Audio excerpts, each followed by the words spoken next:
We are live. Good evening, folks. How's it going? It's me, Comic Crack. It's Tuesday night. It's not Sunday. It's Tuesday.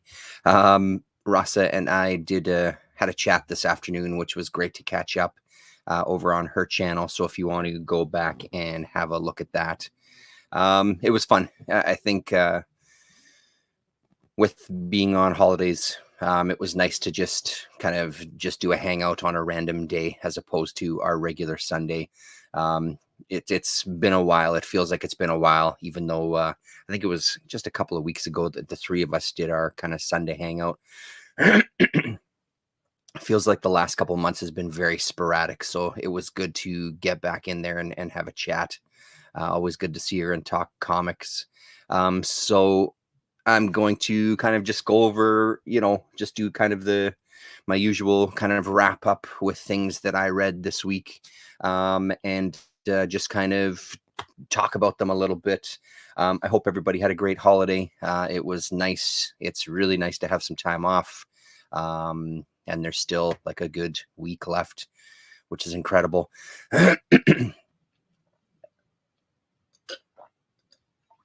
I didn't bring it down with me, but my son and I watched the Woodlands Dark documentary that talks about folk horror. That documentary, it's about, I don't know, it's like 2.5 hours long. It's an epic length documentary. For the most part, it was really, really fantastic. The only kind of mild criticism that I would have is that it seemed to jump pretty quickly. There was a lot of information in there. It was kind of it was put together in nice kind of chunks, exploring different ideas about this genre and extrapolating on the ideas, going from kind of like its inception to kind of modern day, what would be considered folk horror. But there was a lot of information in there and a lot of people talking.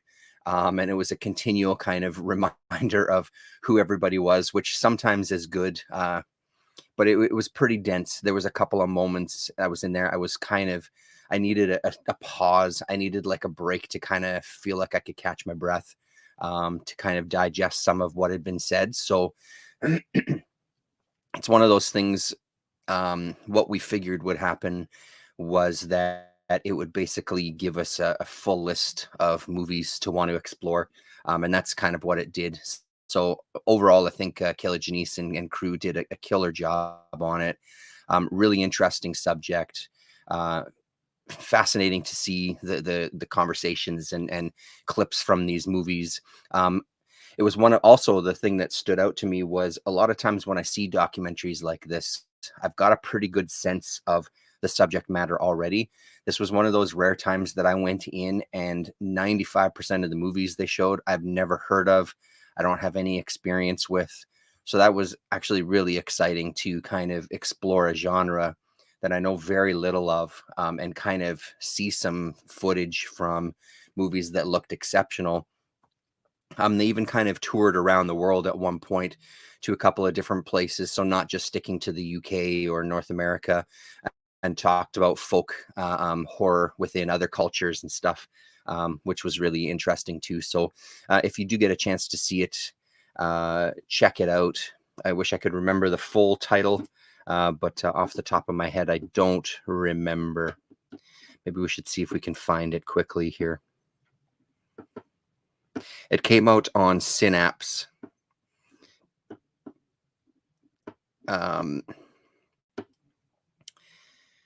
Let's see.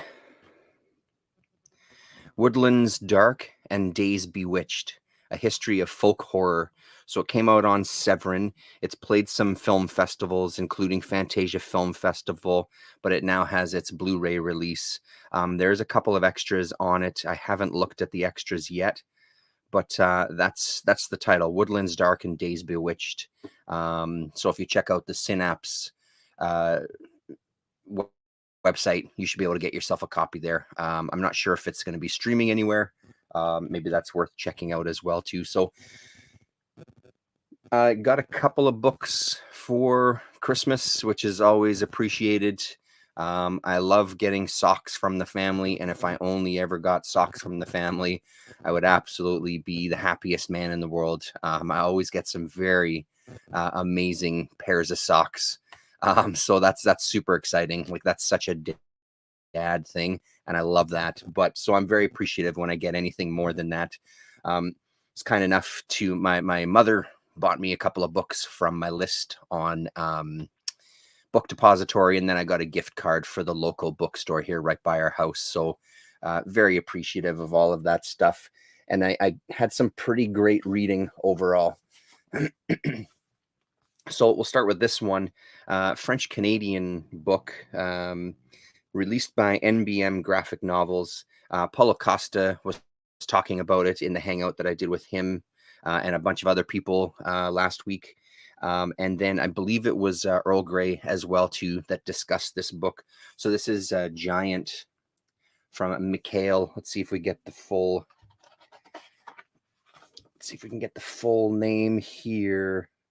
So it came out originally in 2018, and then this English version came out in 2020.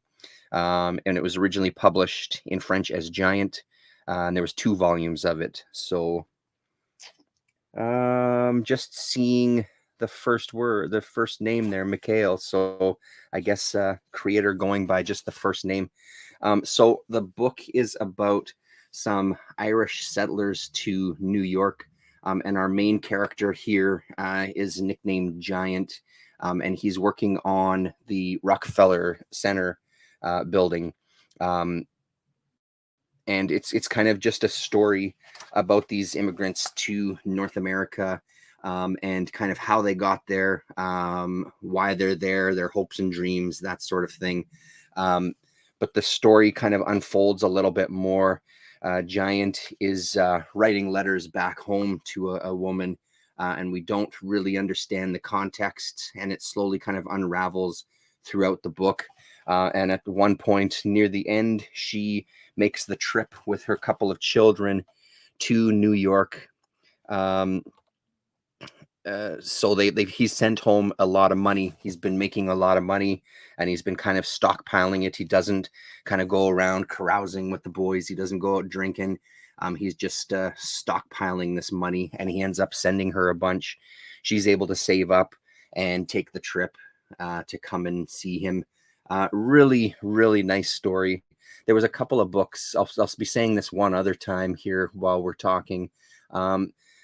Actually, we'll probably be saying it 2 more times. This is the kind of book that by the time I got to the end of it, I really liked these characters, and I really liked the way the story unfolded. And it felt like I could read a couple of more volumes with these characters to see what happens to them next. So I was pretty impressed with it. The art took me a little bit to get into, but once I did, I think it works really well. It kind of has that nod to that European kind of style to it. And like I said, the story was excellent. There was some real nice ups and downs.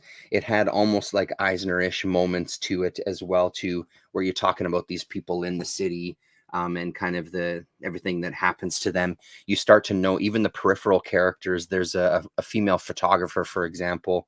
She plays a very, very bit part in it. Here she is here. And even her character felt like it was pretty developed. It didn't get it, photographer developed. It didn't feel like a one-dimensional character. So that was really nice as well. And again, she sort of ends up playing a bigger part later on, but she's not kind of a main central character throughout the story. Yeah, so it's really, really great. I'm very, very impressed with it. So that is the first book, Giant, from NBM Graphic Novels for the English edition that came out in 2020. I'm not sure how easy it is to get NBM stuff, but I'd recommend checking it out. Really, really great read. So when I went to the bookstore, that was one of them that I got with this gift card that I had. I ended up getting 3 books, and it turned out they cost me about $5 a piece after the gift card and kind of the discount that we have through kind of a membership every store these days seem to have some sort of membership card. So really nice deal. So it gave me a chance to try out a couple of things, that being one of them. And the other one I decided to give a shot to. There was actually a few books I had in my hands for a little while, volume 2 of Harrow County, but I ended up putting it back because I wanted to try out some things that I hadn't read before. And the other one was this 1000 Storms by Tony Sandoval, from Magnetic is the company that put this one out. Magnetic has put out the Sergio Topi albums as well too, or the art books.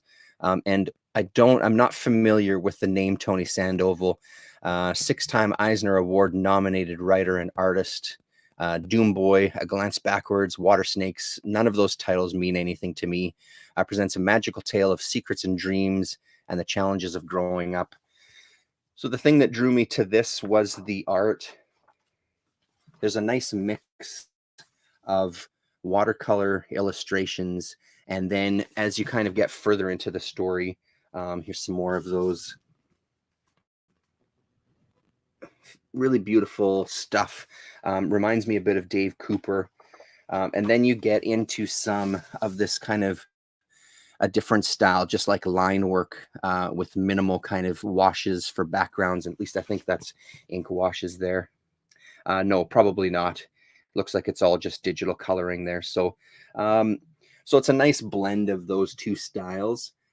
So the art for me was the draw in this book. I think the art was really fantastic. Some really nice kind of cartoony caricatures of people, these old guys who pop up a few times throughout the story. The story itself, though, didn't really do much for me. I don't know, man. Because of the way the characters are portrayed, they look like little kids. They don't look like they're like 15, 16 years old. I'm not exactly sure how old they're supposed to be in here, but they really look like little kids. And there was just some parts. I mentioned this earlier today too. Kind of this discovering sexuality stuff. Let's see if I can find it. So it doesn't happen a lot, but there's a couple of passages where these characters kind of start exploring and making out, and she puts her hand down his shorts, and I found it kind of disturbing, to be honest, because of the way these kids basically were portrayed. They looked really, really young, that it really made me uncomfortable. Now, I don't know if that is what the intention was supposed to be. I have a feeling it wasn't. Hello, Werewolf and Cthulhuhan Luke. Nice to see you both. So I don't know if that was what the intention was supposed to be. I have a feeling it wasn't. It's this kind of young girl. She's kind of a loner, an outcast, a goth type of girl, who's kind of always off in her own little worlds. She has this she's found a secret passageway through this tree to this kind of other world. And at one point she has this kind of moment where she thinks she's going to die. She's going to drown. She's kind of coming to terms with who she is. And it's just very literal. The writing is very literal. So as she's drowning, she can't now get to the entrance that she came in. So she's looking to get out a different way. And she kind of says to herself, I can't give up. The staircase is like the start of a new life. Time to discover my destiny, as she literally ascends a staircase out into the sunlight again. So it was stuff like that. It was just so heavy-handed at points that it really kind of turned me off of the story. So I don't know. This one I would recommend this one if you want to check out some pretty amazing art. Give it a shot. But again, the draw here definitely isn't the story. And I was kind of surprised seeing that this creator had done some other stuff too, because this feels like potentially something that's someone's early work. And what do we have for a year here? 2018. So 2021 is when this edition came out this year, but originally published in French in 2018. So a few years old. Written and illustrated by Tony Sandoval. So yeah, there you go. That's 1,000 Storms. And then the final one that I picked up from the bookstore here locally, I talked about this. It was one of the free comic book day comics that I picked up this year. I know Rasa picked it up as well too. I'm not sure who else ended up grabbing it. It came out from Silver Sprocket, and it's called Fun Girl. I guess I didn't realize that there was a graphic novel. I think this just came out not that long ago. This collection here. First printing, it says fall 2021. So it doesn't give a month, but so late this year, so probably pretty recently. I thought maybe it was going to be a comic book series. Really nice to find that it's a full-on graphic novel. And this is another one of the books that you could give me volume upon volume of this character, and I would absolutely be on board, and I would pick up every single one. This was so much fun. This book was so ridiculous, just so funny, with these very strange scenarios with our main character, who just kind of bumbles her way through everything under the sun. And mostly focuses on her ex-girlfriend and her current boyfriend. So her and her ex-girlfriend still live together, and yeah, so they haven't told the new boyfriend that they used to have a relationship. There's a whole bunch of just sex jokes in it. There's a whole bunch of them getting tanked at parties, and just being a complete loser trying to find jobs. She ends up working for a mortician at a funeral home, and it really is just absolutely a hell of a fun read. I laughed out loud quite a few times reading this during the afternoon that I picked it up. Ragamuffin, how are you? Thanks for the tags there earlier, Mr. Muffin. So I can't recommend this one enough. An absolute blast, and I hope that there's more to come. I really like the portrayal of the characters as well too, with their no mouths. Even though they don't have any mouths, there still manages to be some pretty good expressions and body poses and posturing. So you get the sense, of what these characters are going through, especially in stuff like this here. So a hell of a read, as they just it's chaos throughout the entire book. The art style is beautiful. The coloring is really nice. So yeah, that's Fun Girl from Silver Sprocket. It won't focus, but there you go. You get the idea. So check that out if you are curious, especially if you especially if you picked up the free comic book day issue and you liked it. 100% you'll love that one. I don't remember if we spoke about this one in the last video, so I'll briefly kind of touch on it again. Night Fisher by R. Kiko Johnson. I'm just watching the interview with him on Kayfabe.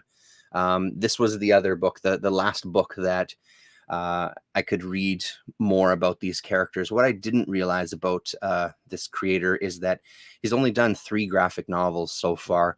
This was the first one. This is the 15-year anniversary. And for the 15-year anniversary, he did go back in and touch some things up, change some faces, redo some of the artwork because he wasn't 100% happy with the way that it looked. And if he was going to do this release, he wanted to kind of make sure that it presented how he was happy with. So after doing this, he's in the interview. It's a really interesting interview so far. He talks about being in taking a class with David Mazzucchelli and kind of the conversations that they were having. And at the time, Mazzucchelli was working on Asterios Polyp as well too. I mean, I guess when wasn't he working on it, because it seemed to last so long. So and now he's also a teacher. He ended up doing some illustration at the New Yorker magazine, and working with Françoise Moulet, I guess is her name, right, from Raw magazine.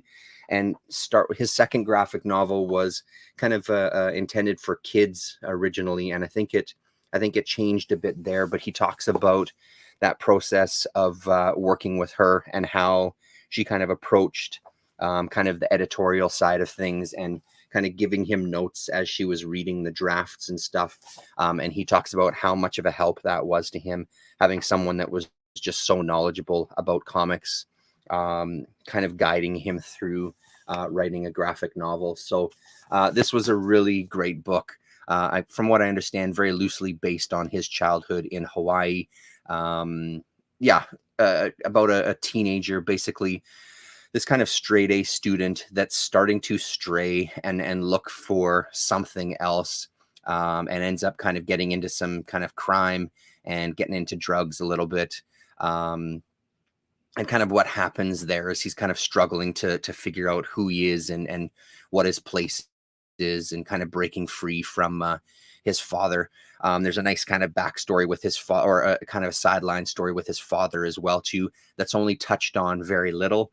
But I thought that was really nice too, to kind of add some extra context. And again, this ability to kind of flesh out a world is pretty impressive. And that was the thing I found myself thinking with this book, that for a first graphic novel, for a first comic, it's a pretty strong showing to right out of the gate, you know?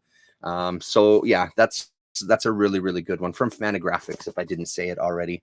And I think this just came out literally a week or two ago, I guess. My comic guy around the corner from my office, he only got in the one copy.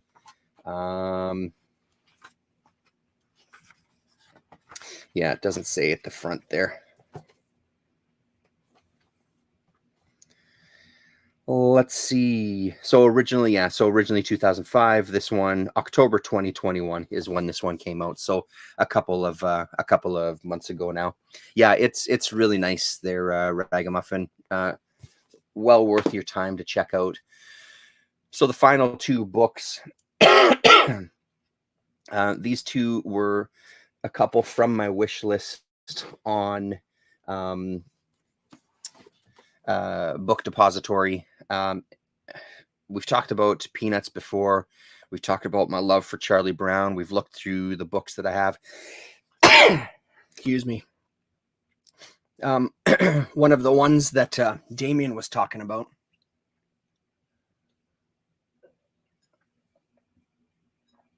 We'd spoken about the Hello, Jeff McLeod. Yeah, I like the white as well too. I agree. So we talked about the Dell stuff, the Peanuts that came out from Dell Comics and then later got reprinted by Gold Key. I only have one of the Gold Key ones.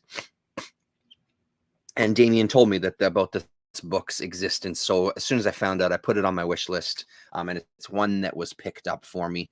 And I read it almost right away. And it's surprisingly good. Schultz has pretty much nothing to do with it. I think he wrote the very first story and did some covers, but he didn't even do many of the covers. But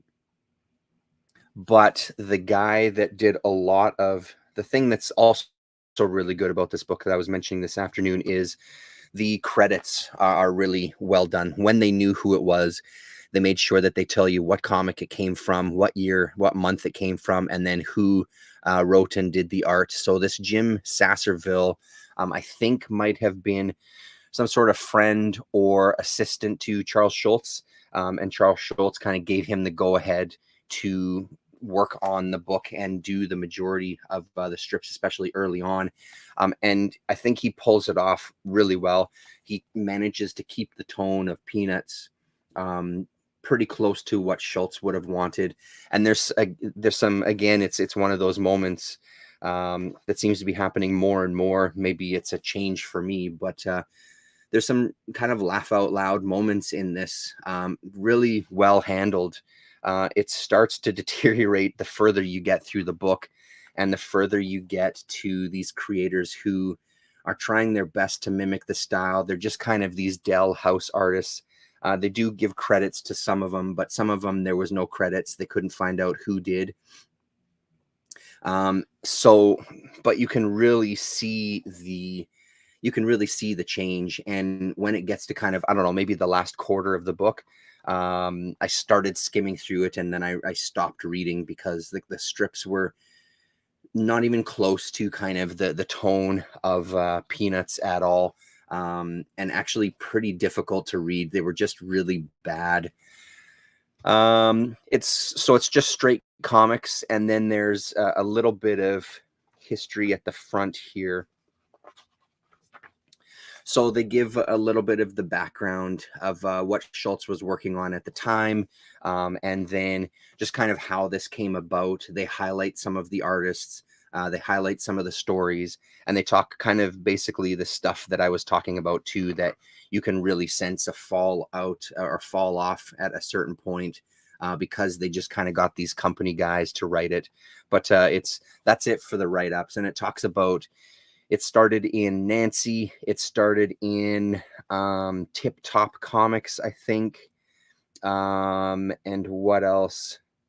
Fritzy Ritz was the other one. So it started there just kind of as 4-pagers, I believe. There was some interior inside covers. The ones that are black and white appeared on the inside front cover of the Dell stuff. And then they go to the Dell collection and reprint everything. The Dell and even the Gold Key books, when you do find the Peanuts ones, or at least when I've seen them, they're not always the cheapest. The Dell particularly can be pretty pricey, but a surprisingly good collection, a lot better than I thought it would be. And again, it's all thanks to that Jim Somerville for sure. Because later on, even Snoopy's interior dialogue, he starts saying things like these stupid kids are a real pain. And, like, it's just things that the characters wouldn't ever really say. So it kind of loses that charm of the Peanut stuff. And even as you get further, even some of the art for the characters, it's just not as on point. And then the other nice thing that they do, which I didn't talk about this afternoon, is they reprint all of the covers as well too. And there's quite a lot of these covers that were done by Schultz. So those first two are Schultz. Yeah, these are Schultz as well. So this is a nice addition to the collection, just to get those covers there.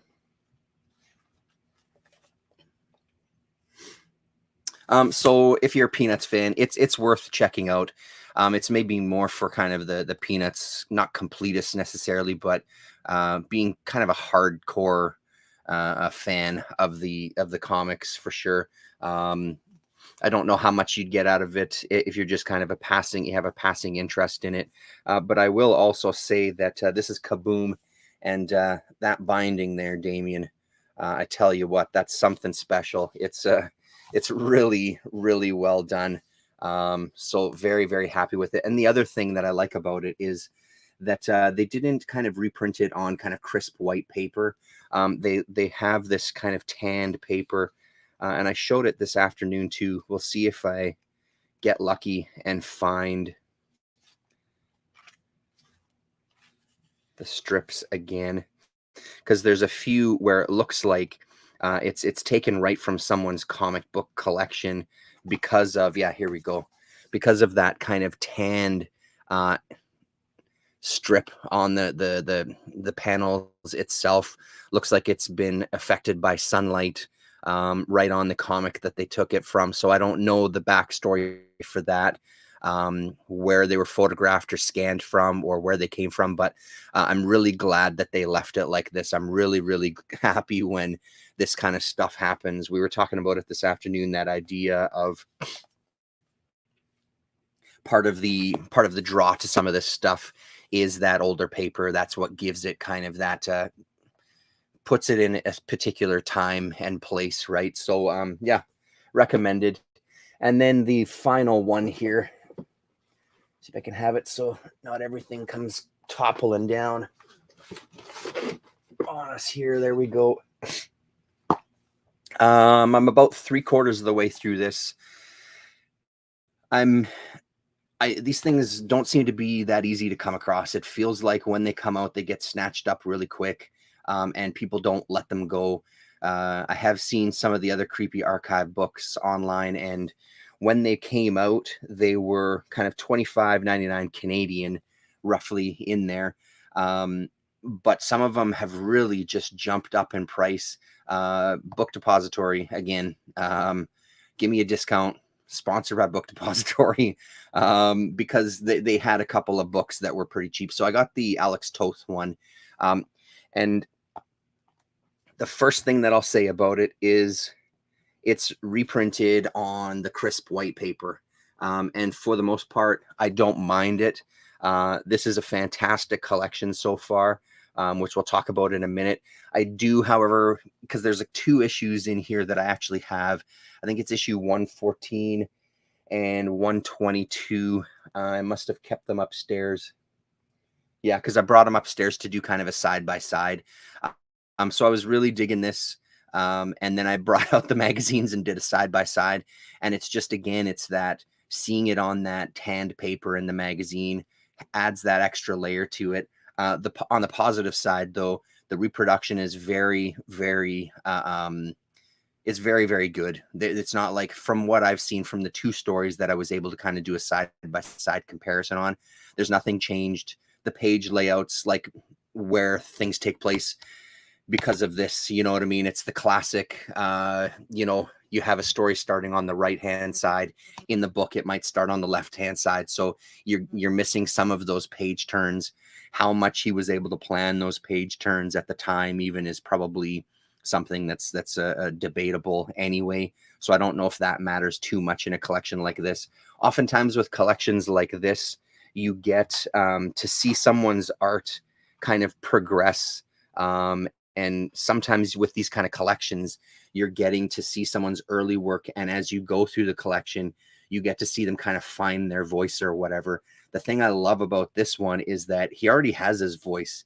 He's very firm in his voice already. The beautiful thing about this book is story after story, you're seeing an artist kind of play with form and play with style, play with layouts, play with different materials, play with different art styles, period, which we'll see here. And it's really, really incredible because I don't know, man. I really like this book so far. I'm really digging it. I'm reading with some of these kind of horror ones. There's a tendency to kind of drift through some of the stories a little quicker than others. I'm right on board with every single story. So that was the end of the first one. And then he also plays with some layouts as well, too, for the title pages. Like this one, The Stalkers, is just fucking incredible. It's actually a really good story, too. Again, there's no huge surprise endings. They have the usual kind of twists from these 70s stories. Hello, For the Love of Comics. How are you? You've missed most of it, I'm afraid. We're just kind of coming down to the last book here. So this is a beautiful, beautiful thing to see him playing around and seeing an artist that's just confident in their hand. So you get that kind of thing where he's really dealing with a lot of blacks.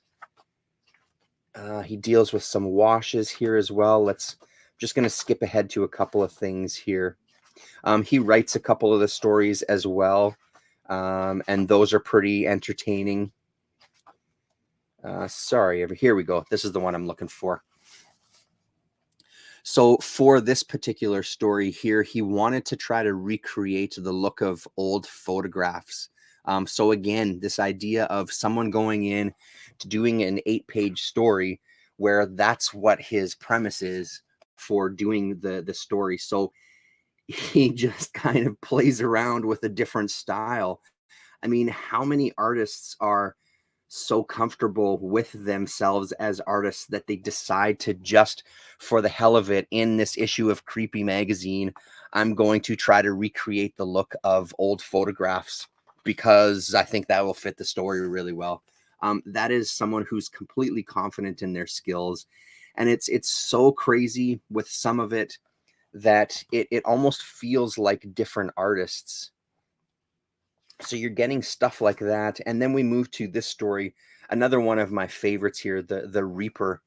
Very kind of appropriate for our time. It's about disease and spreading illnesses and that sort of thing. But I mean, then you get to a style like this, where one of the things I pointed out this afternoon as well, one of the things I love is these kind of chunky, almost felt marker lines that he uses to kind of delineate the folds in fabric and stuff. It feels like this is a hand that's just really swiftly but specifically moving through the pages, and I like the page layouts in this one as well too. But again, when you compare it to that previous story, where he's playing with looking like an old photograph, and you get to something like this, it does kind of feel like a different artist.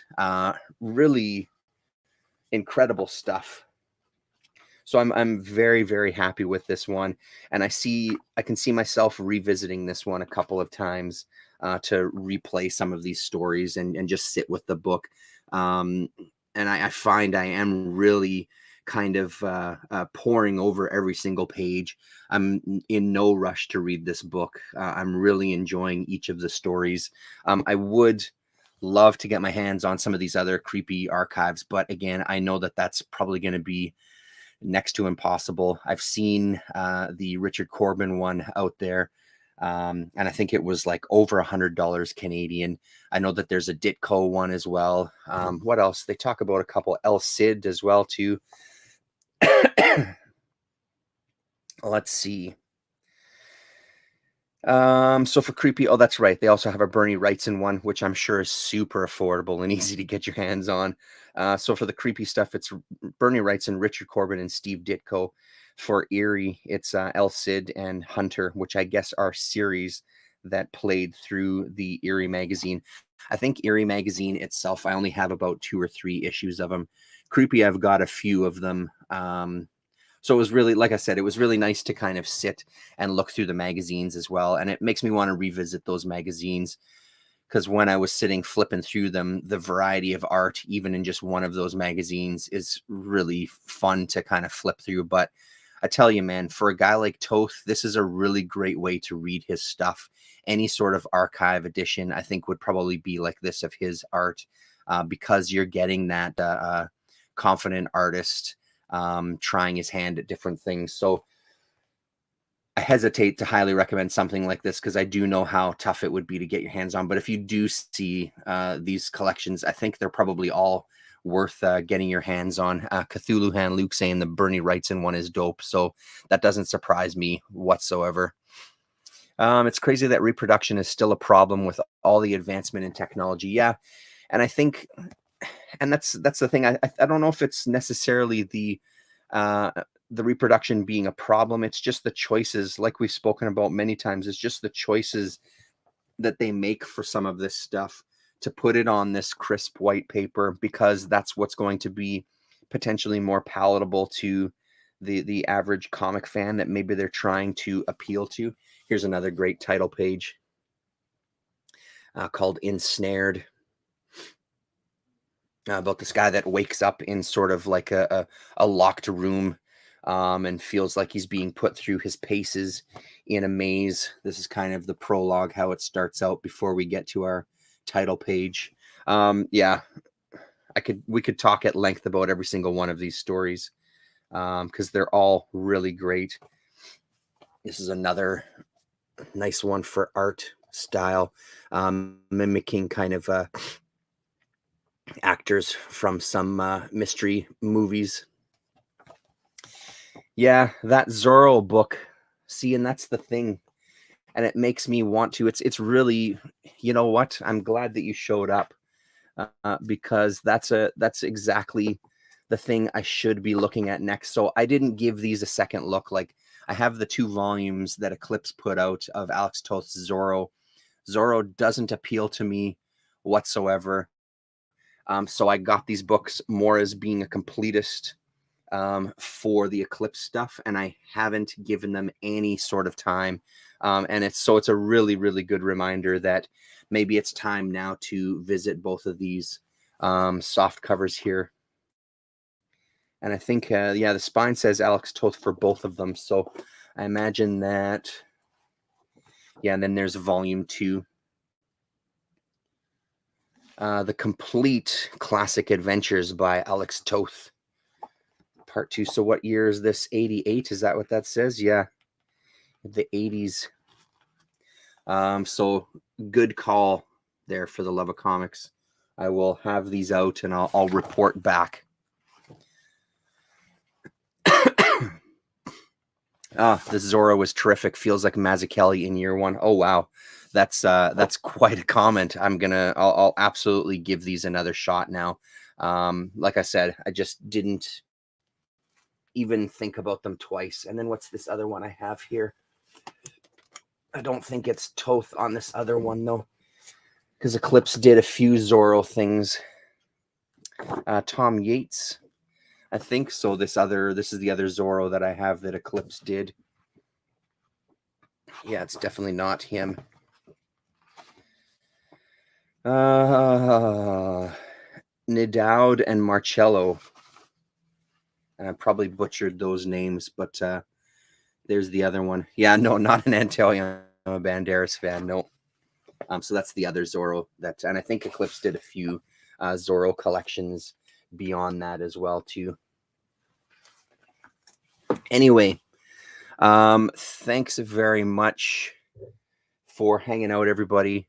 It was great to see you. Thanks for hanging out in the chat. It's always good to have you guys around. I hope everybody's had a good holiday. I hope everybody enjoys further holiday if you're so fortunate to have such a thing. And we'll see you probably next year is when we're hoping to do a chat on the Sunday, which I think is the 2nd. I don't know exactly if it's going to work out for me or not.